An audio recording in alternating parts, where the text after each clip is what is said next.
Okay, good evening, everybody. It's a couple of minutes past 7, so hopefully everybody who was going to join has joined by now. If there's a few more people that join as we go along, that's fine. Just to quickly introduce myself, my name is Mark Williams. I work here at Medical Projects, and we've been helping students with their medical school applications for about 7 years now. We do lots of webinars, lots of kind of free articles, kind of workshops and talks with schools as well. And then we have our kind of courses as well. So that's what we do. And tonight we're going to be talking a little bit about work experience, and kind of this idea of how much work experience you need is something that we get asked quite a lot. Is, how much do I need to get into medical school, or how much do I need to impress admissions officers? So we're just going to talk a little bit about that this evening.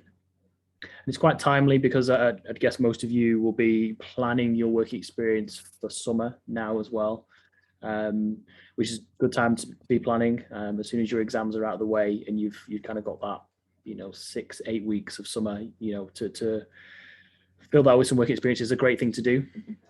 So you're in the right place here this evening. And I'd quickly like to introduce Minnie as well. If you're there, Minnie. Hello. Hi, you're right. Yeah, I'm good. So me and you have been doing these kind of webinars for what is it? We were saying 3 years. 3 years now, yeah. Yeah, Crazy. it seems like, because we started it like literally just at the start of COVID as something to help students, and it just kind of carried on. But we haven't done one for a while. So if we're terrible this evening, it's just because we're out of practice. Yeah, a bit rusty. But we'll get better because we've got kind of 6-8 more. So hopefully we get better over summer, and by the end of summer we're back up to our slick top standard again. I don't know if you just want to give people like a super brief kind of overview of kind of what your background is and kind of why you're here talking to us this evening. Yeah, sure. So my name's Minnie. I'm a final year medical student, currently at Manchester, but I did the split course. So I did 3 years at St Andrews and 3 years at Manchester, which is now coming to an end, which is kind of crazy. Finals are all finished. So I'll be a doctor in August. And yeah, talking to you guys about work experience today, which is such an important part of your application. If you do it well and do one of the big things we're going to talk about later, which is reflection, well, then it's really going to make you stand out on your application. So it's great that you guys are here, starting prepping early and getting all the information you need for when you apply. So yeah, glad that you're all here today. So it's nice for us to introduce ourselves, but I mean, one thing that we like to do with the webinars as well, just to work out who is watching as well this evening, is we've got a couple of polls, and this is just to help us figure out who's watching and where we need to pitch it. So what I'm going to do, I'm going to quickly throw up a poll question here. So hopefully that should come up on your screen. And this is just if you've joined a webinar before, or if this is the first one. So we'll see how this comes in.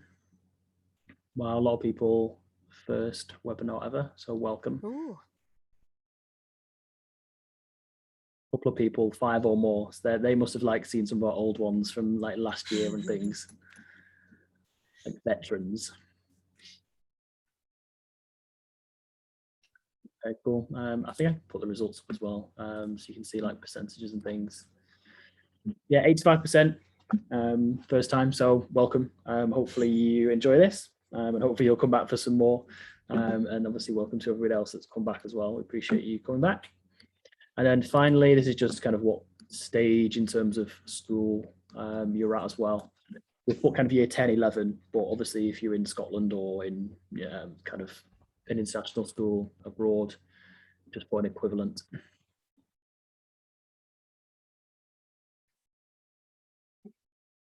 Okay, so good mix as well. A few year 10s, so this is super early, so super keen. Year 11s, 34%, which I would expect. So obviously you're going into year 12 at the end of this. So again, super prepared, that's really good. Year 12s, obviously you'll have your, you'll be submitting your UCAS in October coming up. So summer's kind of your last opportunity to get all the work experience, get your UCAT done, get your personal statement all prepped. So you've got a lot of work to do this summer. So it's good that you're here and you're thinking about work experience already. So good. Just a bit of housekeeping before we get going as well. We will send out a recording of these slides, recording of this and the slides as well, probably tomorrow, maybe the day after. We like to kind of keep these pretty short, pretty punchy. So we'll have probably 15, 20 minutes of us kind of talking about the topic, and then we'll open most of the time up for this webinar to your questions, and we'll use the Q&A function. We use the upvote system as well, so we'll try and answer the most popular questions. We're unlikely to get through all the questions tonight, but if we can answer the most popular ones, then hopefully that covers most people's questions on this topic. Cool. I think that's everything from me on the kind of introductory side. Are we straight into the actual work experience part on this bit? Yeah, let's do it. Cool. Okay. So to start off with, before we go into how much, I thought we'd go into what is work experience, because I think there's a lot of misconceptions around what actually does count and doesn't count as work experience. Everyone thinks, oh, you need to do shadowing, but there's actually a lot of things that come under sort of work experience umbrella. So a lot of the universities say the main aim is just get an insight into what the role of a doctor is, and being able to reflect on that, which, as I said, we'll go over reflection later because it's really important. But just getting to know what the positives and negatives are as well, because they like to see that you've actually really thought about this as a career. It's not, the most perfect job in the world. There are difficult times. You're gonna, see difficult patients. It's a stressful job, and they want to see that you've really considered that before you've applied for the course. And they want to know that you've understood, what the career is about as well. Like, do you understand, what the training is structured like? How long is it going to take you to make it to consultancy? Think about that as well. So as I said, it doesn't have to be shadowing. You can be working, volunteering in a caring role. So me personally, I spent a couple of years volunteering at hospice, literally just serving tea and coffee to some of the patients there. And that counted for me as work experience as well. They just want to see that you're interacting with the public, maybe, whether it's in a a healthcare setting or not, and working in teams, things like that. As long as you can reflect on it, then I think you can make a lot of things count that you wouldn't maybe initially think that would. So there are a few examples there from Hall York Medical School that they give. So loads of options there. It's just about finding one that, especially at the moment, it's quite difficult to get work experience, just finding someone that will take you and you can get a good experience. So yeah, how much do you need? So having a look at all the medical school requirements in terms of work experience, none of them actually do give sort of a minimum amount of time, which is good because you can be a bit flexible and with that. So, but as when I say that, don't take it for granted. Don't just do one day where you're just sat maybe observing. Try and make the most of it. Try and get as much as you can, because it's not just for the application as well. It's for you to consider medicine as a career as well. You don't want to go in completely blind and not really have a full understanding of what the job is. So apply for as much as you can, and get involved and stuck in when you're there as well, because they want to see that you're trying to get the most out of this, and really learning and reflecting when you're there. So the universities as well, they've still said that they're most of them are still being more lenient due to COVID. They understand it's pretty difficult at the moment still to get hold of work experience. So a lot of them are allowing you to get online work experience, which I'll talk about later as well. And some of them have also mentioned that you just need to have a conversation with a doctor and see that you've considered what the career is like. So overall, yeah, no minimum requirements, but try and get as much as you can and try and make the most out of it. That's like the top message today. And as well, you know, it's really beneficial if, say, you're doing like a volunteering or caring role, if you could show that you've like committed to that for, you know, at least a few months as well, that's a big bonus. And you know, medicine's a long course, it's 5-6 years, and then the training's, you know, another 8 to 10 years. So if you can show commitment as well, that's really good. Can you kind of combine a few of these things as well? So you're talking about volunteering or getting a place at a hospice and speaking to a doctor and speaking to a medical student. Would you kind of recommend trying to do like a bit of each of them, or just if you've got one long volunteering project, that's okay? Or would you try and stack a few together? I would, you know, try and stack a few. I mean, you've got the opportunity. That's what I did. You know, I had a day, well, just one day shadowing in an ophthalmology clinic, and was able to speak about that and reflect on that in my personal statement. And then as well, I also reflected on my job in the hospice. So I think, you know, it's just getting as much as you can, because the more you have as well, you know, it's the easier it's going to be an interview to be able to pluck out different experiences that you've had to talk about. So yeah, I would, you know, if you've got the opportunity to sack them, but I know it's difficult at the moment. So, you know, just getting what you can and being able to reflect on that well, then, you know, there's no issues with only having the one thing.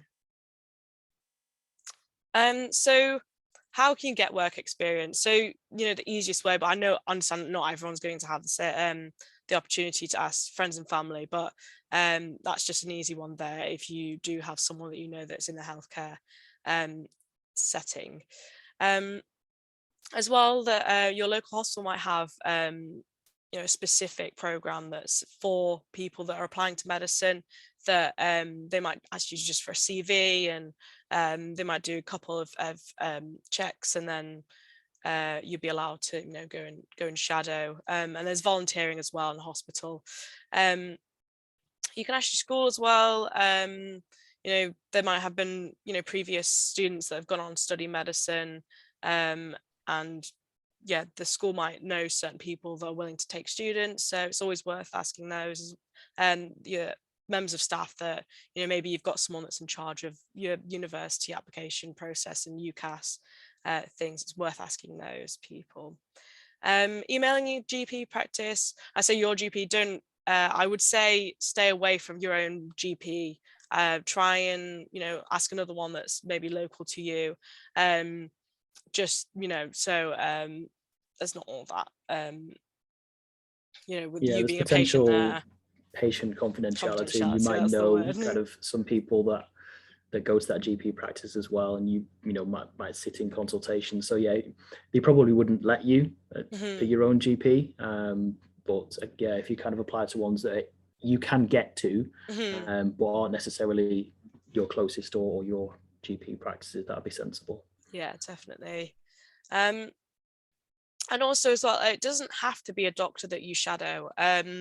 Doctors work in a multidisciplinary team with lots of other healthcare workers. So people like physiotherapists, nurses, healthcare assistants. So there's a whole big team that goes into treating patients. So if you have the opportunity to, you know, shadow one of the other members of the team, then you know, take that opportunity. You'll learn so much. I, you know, have loved placements where I've got to spend time with, you know, different members of the team, because you see you know, a different side of you know, medicine, and yeah, there's a lot that you can learn from the different members of the team.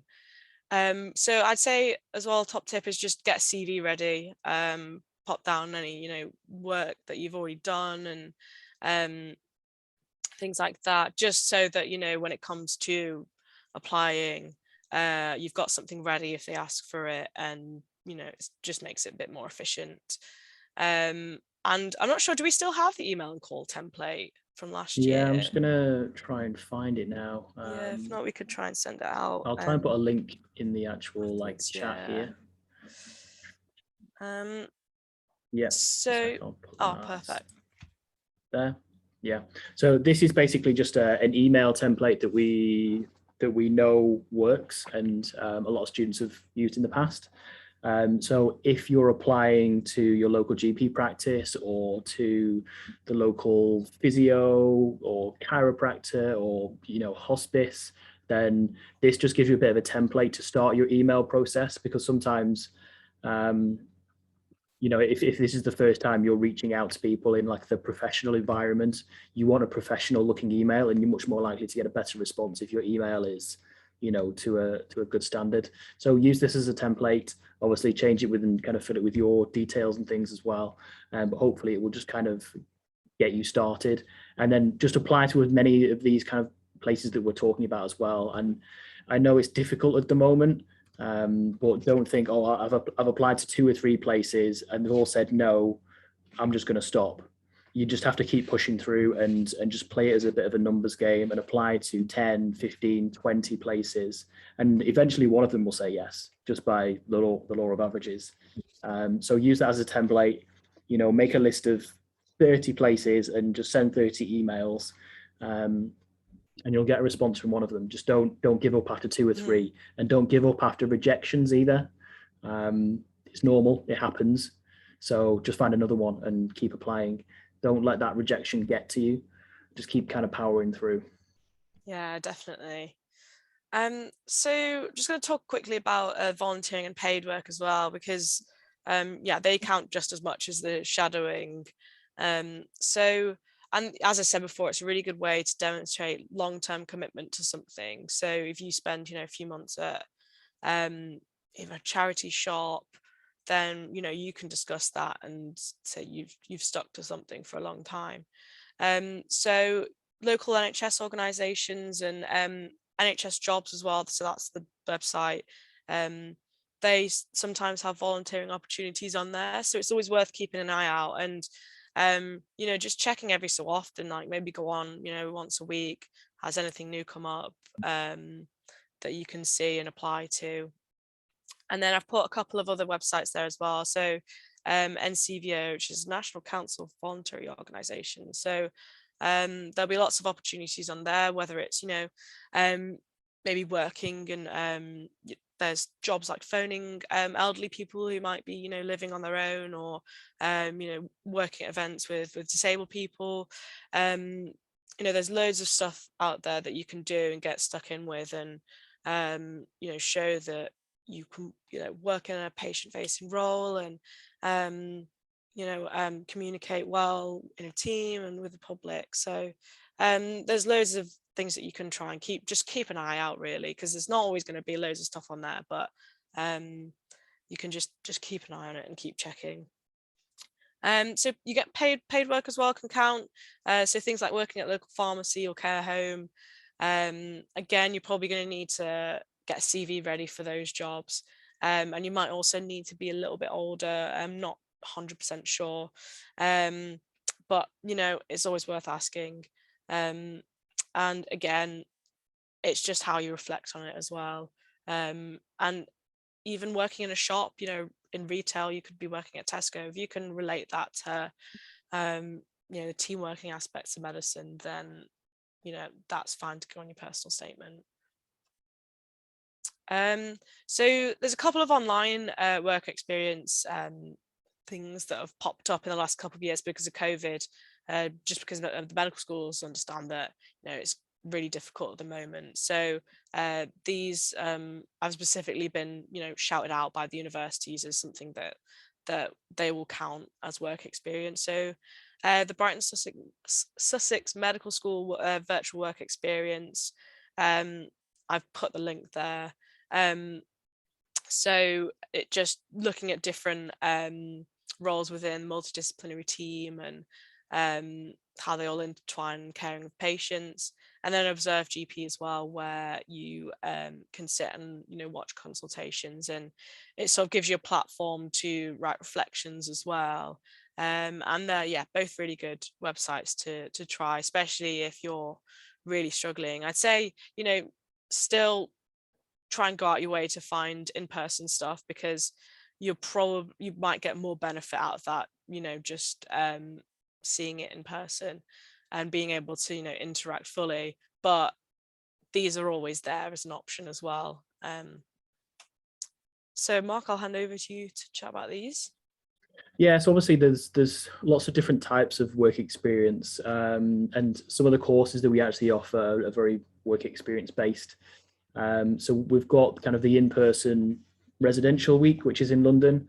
So they'll be running this summer, and that's essentially where you spend 3 or 4 days in kind of an A&E simulation centre. So you'll actually be dealing with kind of emergency situations yourself. Simulated ones under the kind of the guidance of one of our doctors. We also do kind of UCAT and BMAT and personal statements and various other application parts throughout that entire week with the doctors and medical students that we bring along. And obviously, if you can't kind of take a whole week, then we have our online courses, which are kind of single day events as well. So we have a ward round live, where you can actually take part, or you actually run your own ward round. Again, under the supervision of one of our kind of doctors. We have lots of simulated cases where you're essentially working as a team to help diagnose patients. Similar with A&E, we built our own kind of A&E bay, and then we can live stream simulated cases for A&E cases as well. And the clinical skills course, that's just more of a hands-on skills kind of insight day. That's kind of a half-day course. So there's some of the courses that we run, and we put some codes on there as well. So maybe take a picture of those codes before it disappears off the slide. You just take a picture with your phone, and then at least you've got it if you do decide that you want to kind of join one of the courses in the future. Cool. I'll give them an extra like 5 seconds to take a photo, then we'll go on. So there we go. So I mentioned reflection a lot today, but it's so important. I still do it in my final year of medical school, and doctors still do it up to retirement. So learn how to do it properly now, and you'll be set. So there's a framework, this photo here, of what the GMC sort of, which is the General Medical Council,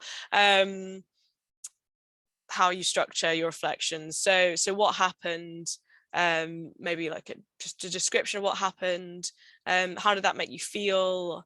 Was it something that you were happy to see? Like, did something really good happen? Did people, did you see good demonstration of teamwork, or a really nice interaction with a patient?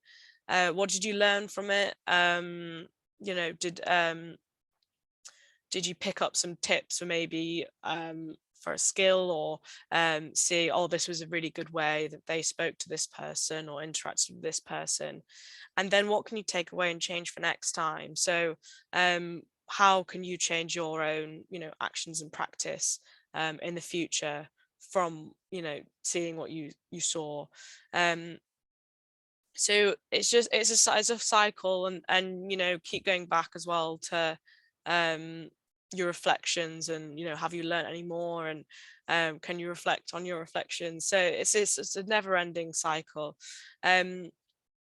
Take a notebook. That's my top tip as well, with you when you go to these work experience things, because you will forget what's happened, and you'll get a few months down the line, you're writing your personal statement, and you won't remember what you saw on that day or any of the details.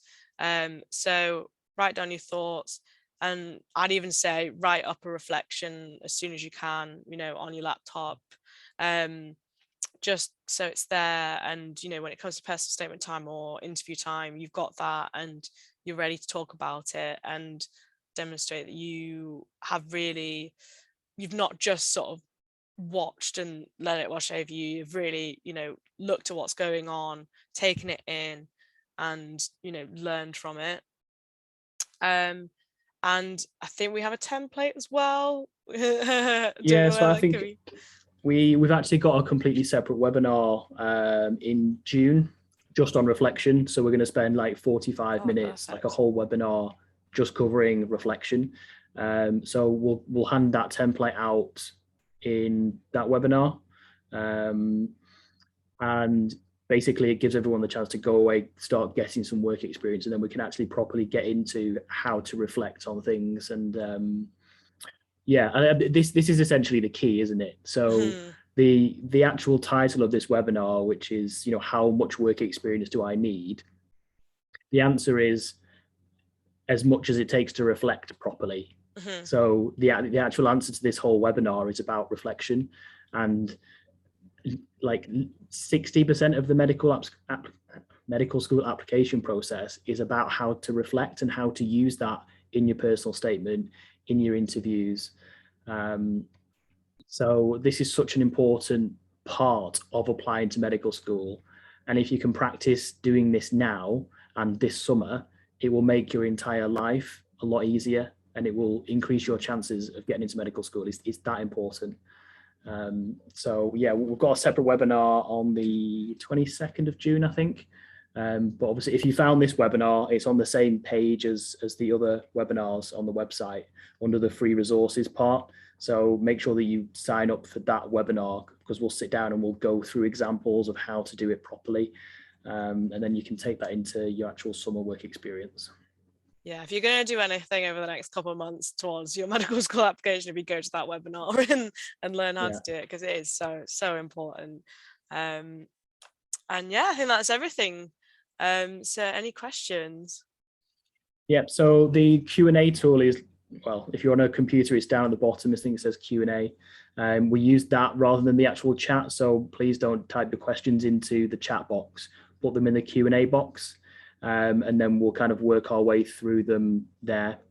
There was one question that I saw just while people are typing their answers in, all the questions in there. There was somebody who asked, what is shadowing? I don't know if you just want to quickly talk about what the word shadowing means. Yeah, so basically, it's almost like you're a person's shadow. So you literally just almost glue yourself to them. You watch everything they do.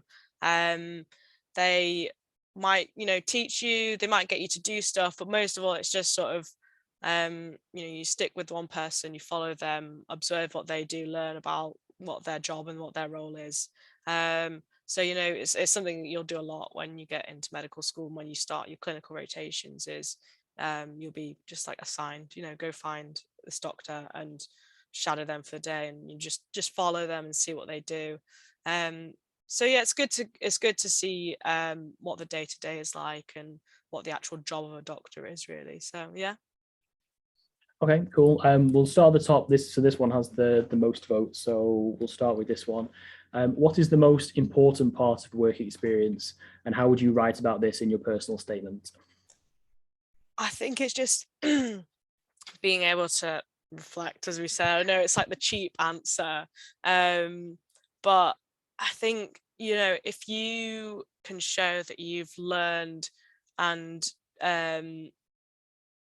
change the way that you do things because of what you've seen, then like no matter what the work experience is, even if you saw something at the till at Tesco while you were working there, and you thought it was really important, and it will change the way that you work there in the future, then, and you can link it to healthcare as well. Like, always try and link it into medicine. Like, have you maybe if you've done maybe one of the online things, have you observed something in a GP where you saw something similar, and you can link that in, then that would be great. But yeah, the most important part is just being able to reflect.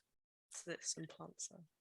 Yeah, it's about kind of turning any example into like a positive learning experience and showing that. And the differences we see in kind of interview answers or personal statements especially is where people list things and they just say, oh, I shadowed a consultant and I saw them do this, this and this. And they think because they've got the word like consultant and this hospital name in there and some kind of fancy procedure, that's a good example. But actually that's not what medical schools are looking for. They're looking for, what you actually observed and learned and reflect on. So it might be, oh, I was paired with a doctor, or even I was paired with a nurse, and I saw this kind of really delicate interaction between the nurse and the family, and I thought that the nurse handled it in a really kind and caring way. And in the future, I hope that I can build up my skills to be able to have those communication moments with patients' families. That's a completely different statement to, I watched this happen in this hospital with this consultant with this fancy procedure. It's a completely different thing. And I think that's the thing that we really need. If we can get students to get in the habit of, when they go and do their work experience, then that's going to really help their application. Definitely. Cool. Getting quite heavy with these answers already. I was only the first question, wasn't it? Let's have a look. So the next one is, how much does work experience weigh in comparison to grades when a university is evaluating your application?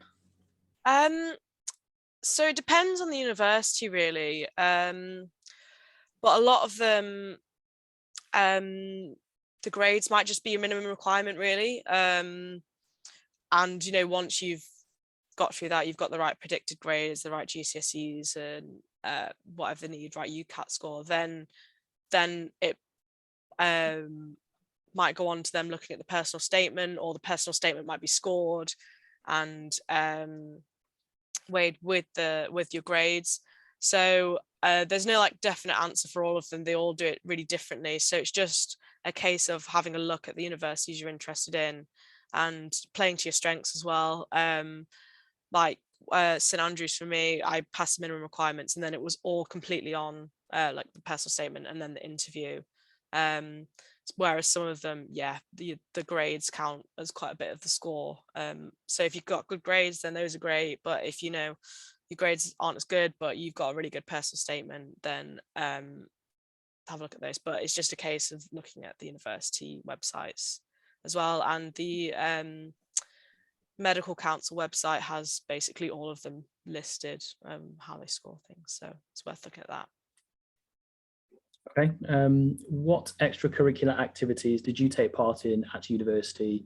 Do you think they benefited your CV? So at university, first half I did a lot of sports. I think it's good just to balance work with other things that aren't medicine related. And then yeah, I've done a lot of commit stuff on society committees as well. So been, you know, on the ears, nose and throat society and radiology society, and just trying to get involved with those and make contact. But I think your CV in medicine is very different to like other types of CVs. Like the training is very like nationalized, and there's points for different things that you do. But like I wouldn't really worry about your CV too much when you in medical school. It's more a case of just enjoying it and, you know, getting the most out of it and getting through exams, really. But I think, you know, while you're in sixth form as well, I'd get involved with some stuff because it's good to reflect on as well. You know, if you've done any sports while you're in sixth form, or you know, been on the, I don't know, like been a prefect, then, and you can reflect on that, then that's really good. Cool. Next one from Ali is, applied to loads of different GP surgeries and hospitals for work experience. Got lots and lots of rejections. They managed to get 1 week experience in a pharmacy. Will universities accept this, even though it's a pharmacy? Yeah, no, definitely. Like as I said before, it doesn't always need to be you shadowing a doctor, or anything, you know, healthcare related is great. And you know, you reflect on maybe how the role of a pharmacist is, you know, can work with the role of a doctor in you know, treating patients. And they might ask you, you know, maybe in your interview, you know, well, why didn't you consider pharmacy after this experience, and why do you want to do sort of medicine instead? So can you sort of compare and contrast the roles of you know, a pharmacist and a doctor? But I think, you know, the week in a pharmacy is absolutely great, and you know, if you can reflect on it well, then perfect. Cool. Next question is, how would you recommend balancing exams with work experience? Obviously, year 11s and year 12, every single year has exams around this time now, so May, June. Mm. How do you balance that with work experience? Do you do all your exams and then do your work experience, or you kind of doing a bit of mixture of both at the same time? I think exams are the most important thing, I think. Like even if you have all the work experience in the world, if you miss your grades, you're not gonna get in. So I think if you can sort of manage maybe, an hour or so a week of work experience, then while you in exam season or studying for exams, and that's great. But I don't think prioritizing work experience over your exams um is too good. So I think what I do is, yeah, if it's only an hour or so and you're happy um with that amount, then that's great. But I think, if it's encroaching on the time when you're studying, then um maybe have a look for something else, or do it after you finished your exams. um yeah, that's what I'd say.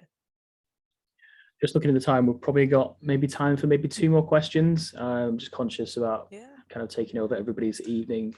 I'll try and scroll down the list to find a couple more questions that are slightly lower. Um,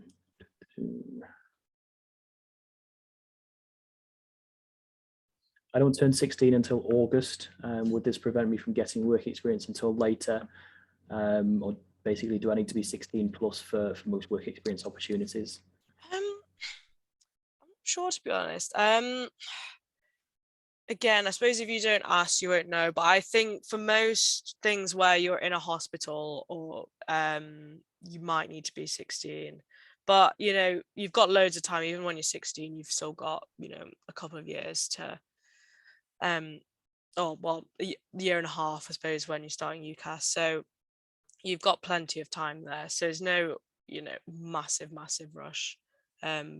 But keep an eye. You might be able to do some volunteering as well when you're 15. Work in a charity shop, something like that.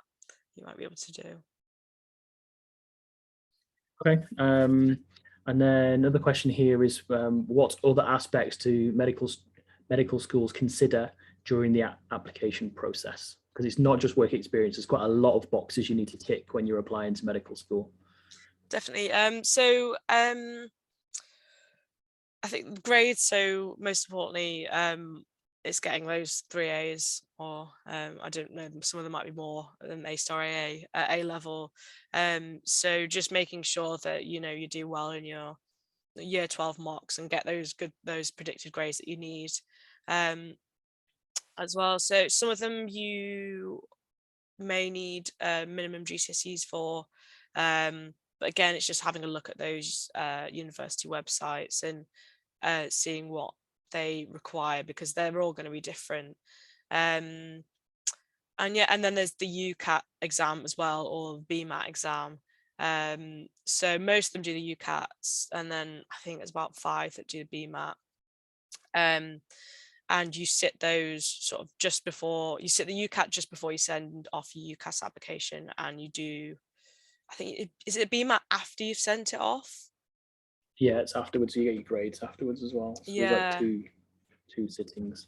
But it's just about playing to your strengths. Like if you do really well at UCAT, then it's worth applying to universities that really weigh, prioritize the UCAT. And if you've got really good grades, find universities that put a lot of weight on your grades. So yeah, they're all different, but those are sort of the components that make it up. But how much they prioritize each changes depending on where you apply to. Okay, cool.